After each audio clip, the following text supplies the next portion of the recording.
Hello students, good evening everyone. तो last time हम अपना एएम वेव का पार्ट कर रहे थे, ठीक है। आज हम एक और बहुत अच्छा पार्ट करेंगे और उसका नाम है एएम स्पेक्ट्रम, ठीक है। तो सबसे पहले तो आप एनसीईआरटी बुक खोल लीजिए, क्योंकि सारा हम यहीं से काम करेंगे। बहुत अच्छा टॉपिक है, अच्छी तरह समझने की कोशिश करना। एनसीईआरटी का पेज है 280, ठीक है। सबसे पहली बात, एएम स्पेक्ट्रम होता क्या है, सुनिए। पहले क्या था कि ईएम वेव का जनरेशन हम देख रहे थे कि विजिबल लाइट में नहीं हो रहा था, तो हमने देखा था रेडियो वेव में उसका जनरेशन हो रहा था, ठीक है। हर्ज ने उसको एक्सपेरिमेंटली देखा था ईएम वेव को रेडियो वेव के अंदर। तो इसी के बेसिस पे कुछ एक ईएम वेव बनाई गई, ठीक है। और ईएम स्पेक्ट्रम का मतलब होता है the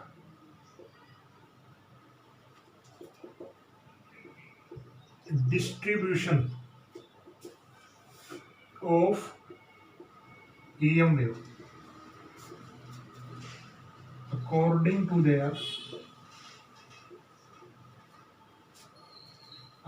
to their wavelength and frequency, ठीक है। वेवलेंथ और फ्रीक्वेंसी को देखते हुए ये फॉर्मूला करवाया गया, ठीक है। तो आप जानते हैं ये फ्रीक्वेंसी जो होती है वो क्या होती है, इनवर्सली प्रोपोर्शनल टू वेवलेंथ। आपने कभी 11th क्लास में पढ़ा हो ये फॉर्मूला, ठीक है। तो इस प्रोपोर्शनल साइन बताने के लिए हम लगाते हैं सी, ठीक है। एक्चुअल में सी की वैल्यू कितनी होती है, न्यू लैम्डा, ठीक है। यहां से ईएम वेव का जनरेशन हुआ, ठीक है, फ्रीक्वेंसी और वेवलेंथ से, ठीक है। अब मैं आपको ये सामने एक छोटी सी टेबल बना रहा हूं, उस टेबल को आप थोड़ा सा ध्यान से देखना ताकि आपको हर चीज समझ में आए, ठीक है।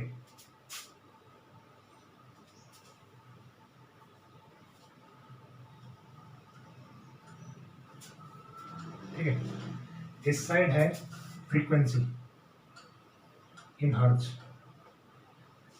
और इस साइड है वेवलेंथ इन मीटर, ठीक है। सबसे पहले आप बीच का याद रखें, बीच में जो होता है वो होता है विजिबल रीजन, विजिबल, ठीक है। जो हम देख पाते हैं विजिबल रीजन में, क्या क्या देख पाते हैं हम, लाइट 7 क्रस देख पाते हैं ना, विबग्योर पढ़ा आपने कभी। विबग्योर जो हम देख पाते हैं वो सारी ईएम वेव ही है, ठीक है। तो इस साइड इसकी 3 वेव होती हैं। पहली होती है रेडियो वेव, थोड़ा सा ध्यान से सुनना इसको, बहुत अच्छा टॉपिक है। दूसरा होता है माइक्रोवेव, तीसरा होता है इंफ्रावेव, ठीक है। यहाँ पे होता है यूवी वेव, यहाँ पे होता है एक्स रे, रे कहते चाहिए वेव का की बात है। और यहाँ पे होता है गामा रे या गामा वेव, ठीक है।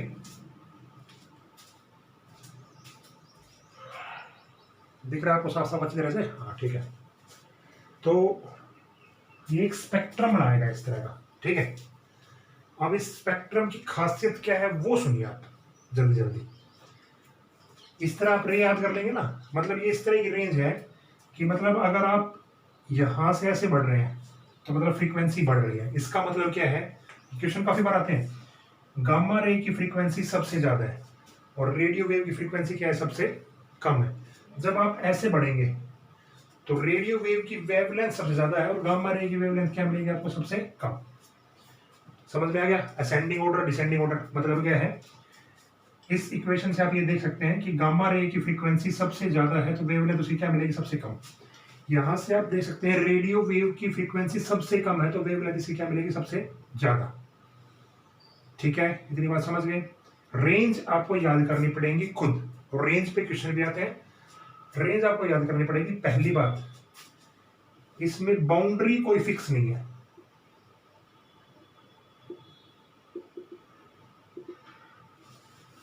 बाउंड्री कोई भी फिक्स नहीं है।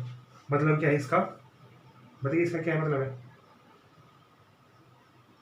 इसका मतलब ये है कि एक ही बाउंड्री पे रेडियो वेव भी आ सकती है और माइक्रोवेव भी आ सकती है, एक ही बाउंड्री पे इंफ्रा भी आ सकती है, माइक्रो भी आ सकती है। ठीक है, तो बाउंड्री कोई फिक्स नहीं है।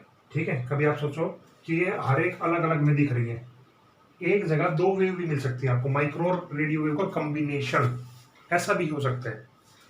ठीक है, तो इनकी एक रेंज बताई गई थी, वो रेंज आपको याद करनी है। ठीक है, और अगर मैं बात करूं विजिबल लाइट की, तो विजिबल लाइट का जो रेंज होती है वो होती है 700 नैनोमीटर टू 400 नैनोमीटर। आगे इसके बाद है 3 इसके बाद है। ठीक है, बाकी फ्रीक्वेंसी हम करते चलेंगे अभी टॉपिक बाय टॉपिक। तो आपको ये चीज समझ में आई, इतनी चीज समझ में आई। पहले आप ये बताइए कि अगर हम इस साइड जाएंगे राइट साइड, ठीक है, तो गामा रे की फ्रीक्वेंसी सबसे ज्यादा, उससे थोड़ी कम एक्सरे की, उससे थोड़ी कम UV, visible, infra, micro, radio सबसे कम। वेवलेंथ हम देखेंगे तो गामा रे की सबसे कम, थोड़ी सी ज्यादा इसकी, इससे ज्यादा इसकी, इससे ज्यादा इसकी, इससे ज्यादा इसकी, इससे ज्यादा इसकी, और सबसे ज्यादा इसकी। इतनी बात याद हो जाएंगी, ये 7 रे याद हो जाएंगी आपको, कौन कौन सी रे है। हर एक रे पे हम अलग अलग तरह से चलेंगे। ठीक है, तो यहाँ पे जो स्पेक्ट्रम होता है वो स्पेक्ट्रम कुछ ऐसा होता है, विद जोड़, ये उल्टा, सीधा मत करना, उल्टा। क्यों बताते हैं। आप पढ़ चुके हैं कि रेड कलर की वेवलेंथ सबसे ज्यादा होती है। तो देखो, वॉयलेट की सबसे कम, इंडिको उससे ज्यादा, बी ई से सबसे ज्यादा, आर के आएंगे सबसे ज्यादा वेवलेंथ किसकी होगी, रेड कलर की। ये निट में क्वेश्चन आएगा सीधा, 2017 की बात है सर, 2017 की, 2016 की, कि which colour has longest wavelength, तो कौन से कलर की होती है, रेड कलर की। एक क्वेश्चन निट में ये भी आया हुआ है कि विच इनमें से कौन सी रे ईएम वेव नहीं है, तो ऑप्शन थे उसमें गामा रे, ठीक है, बीटा रे, एक्स रे, ठीक है, यूवी रे। कौन सी नहीं है इसमें, बीटा। ठीक है, तो ये 7 वेव आपको याद हो जाएंगे, इस तरह से आपको तरीका पता चल गया। ठीक है, अभी पहले आप ये याद कर लें, उसके बाद रेंज आपको खुद याद करनी पड़ेगी। फ्रीक्वेंसी एक रेंज आप याद कर लो कोई भी, या तो आप वेवलेंथ कर लो या फ्रीक्वेंसी रेंज कर लो। एक वेवलेंथ तो आपको, एक रेंज तो आपको याद करनी पड़ेगी। उससे क्या होगा, एक जगह आप यहाँ पे रखेंगे ना, ये जैसे आपको वेवलेंथ रीजन पता है, तो स्पीड ऑफ लाइट कितनी होगी, 3 × 10 की पावर 8 मीटर पर सेकंड। फ्रीक्वेंसी अपने आप निकल के आ जाएगी ना। तो ये 7 रे की आप कम से कम वेवलेंथ या फ्रीक्वेंसी एक पार्ट आपको खुद याद करना है, इतना काम आपको करना ही पड़ेगा। ठीक है, ये रेंज इस तरह लाई करती है, समझ गए, समझ गए ना। जैसे ये रेडियो वेव है, फ्रीक्वेंसी रेंज 10 की पावर 4 से 10 की पावर 22 तक चलती है। ठीक है, इस तरह की रेंज होती है, समझ गए। ओके, बाकी आप हेल्प बुक का यूज कर सकते हैं, प्रदीप की बुक में, उसमें अलग अलग डिस्टिंग्विश दे रखी हैं। ठीक है, और एनसीईआरटी में भी दे रखी है, अगर आप देखेंगे तो अगले पेज पे 283 पे। ठीक है, लेकिन आपको ये याद होनी चाहिए। कोई बात नहीं, नहीं याद रहती है तो आप टॉपिक बाय टॉपिक करेंगे ना, तो आपको याद होती चली जाएंगी। इतनी चीज समझ में आ गई। ठीक है, करना क्या है हमें, हमें इन 7 रे के बारे में पढ़ना है। ठीक है, समझ गए। तो वायलेट की फ्रीक्वेंसी क्या होती है, सबसे ज्यादा। रेड कलर की फ्रीक्वेंसी क्या होगी, सबसे कम। वायलेट की वेवलेंथ क्या होगी, सबसे कम। रेड कलर की वेवलेंथ क्या होगी, सबसे ज्यादा। ठीक है ना, समझ गए। इसी तरह आपसे पूछ लें यूवी और अच्छा, एक चीज याद रखना, ये जो तीनों आती है ना, तीनों सनलाइट के अंदर आती है। इस तरह का डायग्राम बना लेना। ठीक है, यूवी भी, इंफ्रा भी, और विजिबल तो हमें दिखता ही है। ठीक है, तो ये तीनों एक सनलाइट के अंदर आती है। क्लियर ये चीजें। अब स्टार्टिंग से बढ़ते हैं हम सबसे पहले रेडियो वेव पे। क्या क्या हमें करना पड़ेगा, सभी वेव का हम बताते हैं आपको। ठीक है, ये इंपॉर्टेंट पार्ट है। क्वेश्चन 2 नंबर का यहां से आएगा, 2 नंबर का पहले से आएगा, ध्यान रखना। एनसीईआरटी बुक आप खोल लीजिए, या आपके पास हेल्प बुक है तो हेल्प बुक खोल लीजिए, कोई दिक्कत नहीं है, ताकि आप हर एक चीज़ों को धीरे धीरे समझते रहें। तो सबसे पहले मैं अगर बात करूं रेडियो वेव की, कम से कम 3 वेव आज करने की हम सोच रहे हैं, ताकि 3 वेव हो जाए और फिर 3-4 वेव जो बची हैं वो कल हो जाए।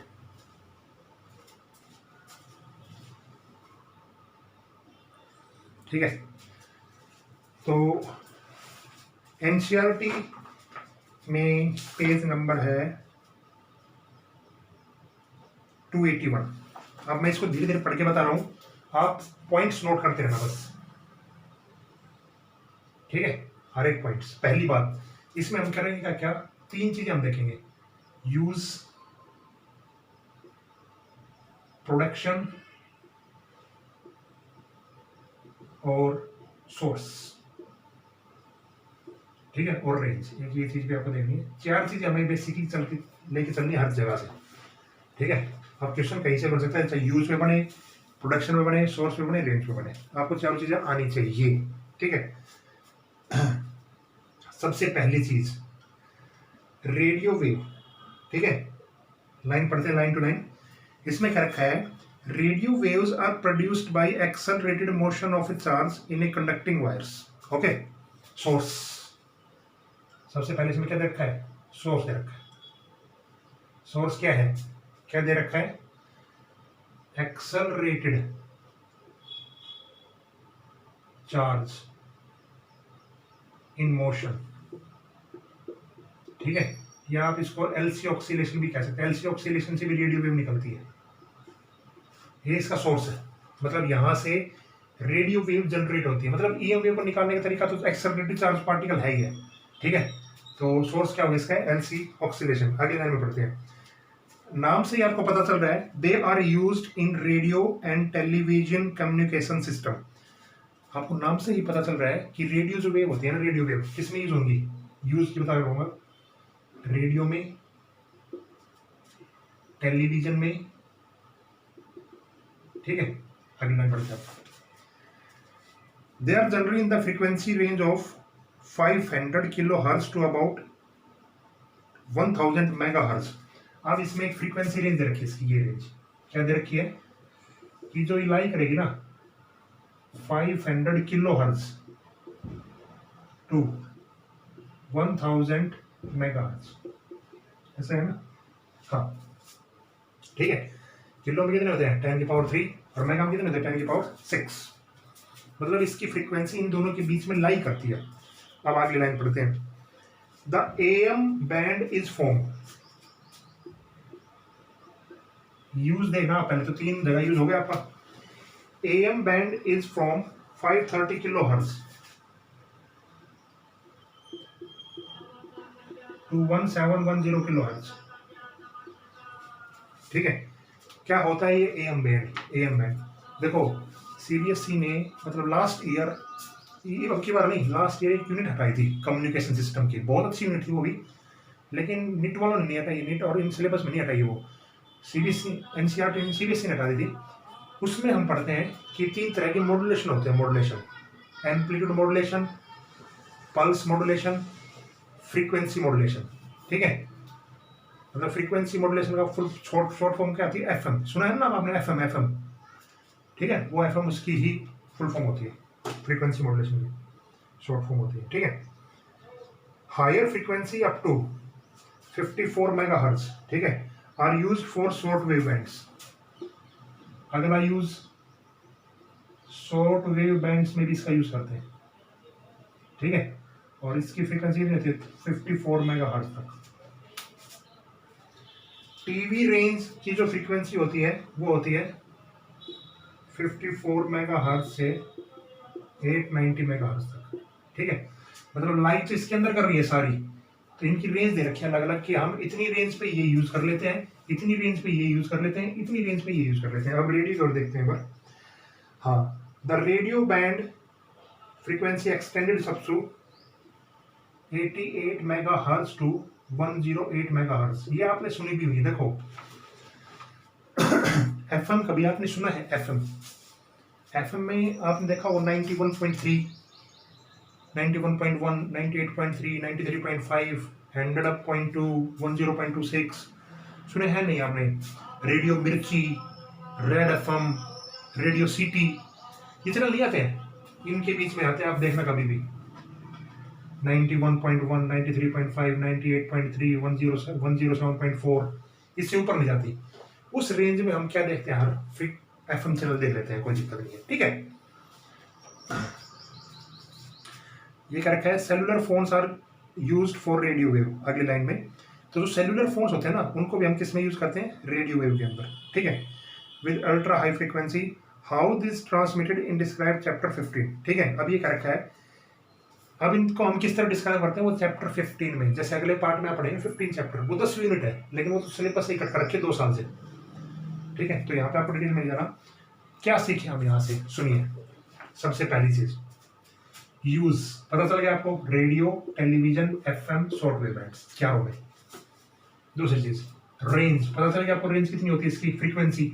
अगर फ्रीक्वेंसी रेंज है तो वेवलेंथ आप आराम से निकाल सकते हो। ठीक है, सोर्स पता चल गया आपको, प्रोडक्शन पता चल गया आपको, एलसी ऑक्सीलेशन। सोर्स है एक्सेलरेटेड चार्ज और प्रोडक्शन क्या है, एलसी ऑक्सीलेशन। पता चल गया, चारों चीजें क्लियर हो गया, ये टॉपिक कोई दिक्कत नहीं है। अगला टॉपिक, ठीक है, कर लेना। ये मतलब पॉइंटों में लिखना आपको, मैं तो आपको हर एक, देखो इसमें आप देखेंगे तो लाइन टू लाइन दे रखा है, तो यहाँ पे पॉइंट ऑफ कोई काम नहीं है। हेल्प बुक में आपको पॉइंट टू पॉइंट मिल जाएंगे, वहां से आप देख कर लिखना, कोई दिक्कत नहीं है।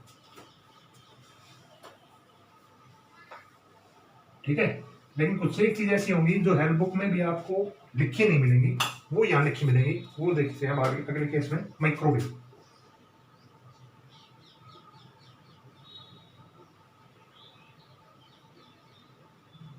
माइक्रोवेव देखिए,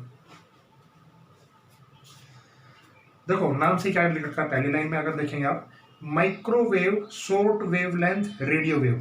देखो माइक्रोवेव क्या है, एक तरह की शॉर्ट वेवलेंथ रेडियो वेव है। मैंने कहा था ना, बाउंड्री कोई फिक्स नहीं है, तो ये माइक्रोवेव काफी बार किसमें भी आती है, रेडियो वेव के अंदर भी आती है, with frequency in the gigahertz.